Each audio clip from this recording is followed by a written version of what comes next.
interested in making guns clap and releasing gun caps. Triangular vision is what they lack. Streetwise, worldwise, groovy, ghetto, fabulously classy, fighting bad guys. Carrying him beyond the boundaries of our slave mentalities. I crave realities for our babies. Forget maybes, let's start to know some things. You see, I need the words to see clear. These ain't gangster lyrics. This is how brothers feel. And just yesterday, my brother right there, I saw him. He talked like he was a king. You name me princess. I live in the projects, and one day I will be the queen.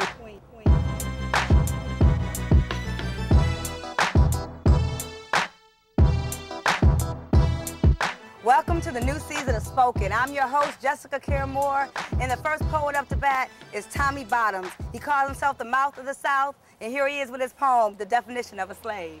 All right, thank you.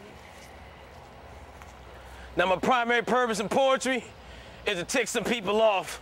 So I'm hoping somebody get offended with these words that I'm spitting. That way I know I'm doing my job. Because when it comes to this mic game, I ain't got time to play. So you won't hear no raunchy talk about how I make the coochie pop, my AK spray. Got way too many other things I need to say. Because I'm the new millennium field nigga with the heart of Kunta Kinte. I'm the runaway slave that got away. Told master to get up off my tip and where he can stick his resume and his 401k. I know 401 other ways to get paid. So never allow nobody ever to lead you to believe that they ever bought a slavery. Because basically, the business of slavery is way too profitable for it to ever be stoppable. See, America simply reinvented the definition of slavery by really taking race out of the equation in order to increase the size of their plantation. So now, regardless of your ethnic or racial persuasion or your religious affiliation, every one of you now has the opportunity to work on master's plantation. Because anybody that works a job that pays them anything close to minimum wage can go ahead and consider themselves a slave. See, the biggest misconception with slavery is that the slaves didn't get paid. Now, the slaves didn't get a paycheck. They definitely got paid. So they got the leftover food that master didn't want to consume, a few clothes, and a place to stay. And that's exactly what you get with minimum wage. You get just enough sustenance to give you the guts to get up and do it again the next day, 9 to 5, 40 hours a week, and every other Sunday. And master no longer got to beat his slaves to make them behave.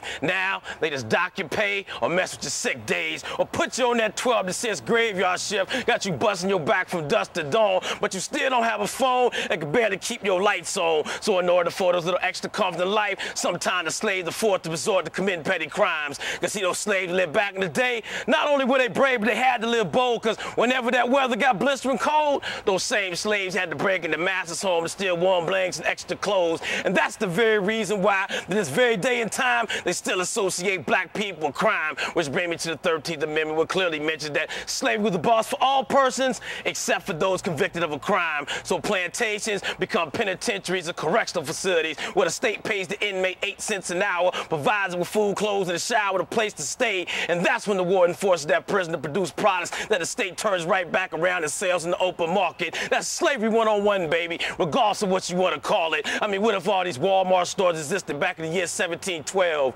Who in the hell you think would have been working the cash registers and stocking the shelves? See, it doesn't matter if you're just a prisoner pressing out license plate in the prison system, or just some burger flipping, tomato picking Mexican immigrant, or just some auto factory worker working up in Flint, Michigan. Slavery is the heartbeat of capitalism, and capitalism is the beast that don't sleep. That's why there's cocaine on every corner and 24-hour TV.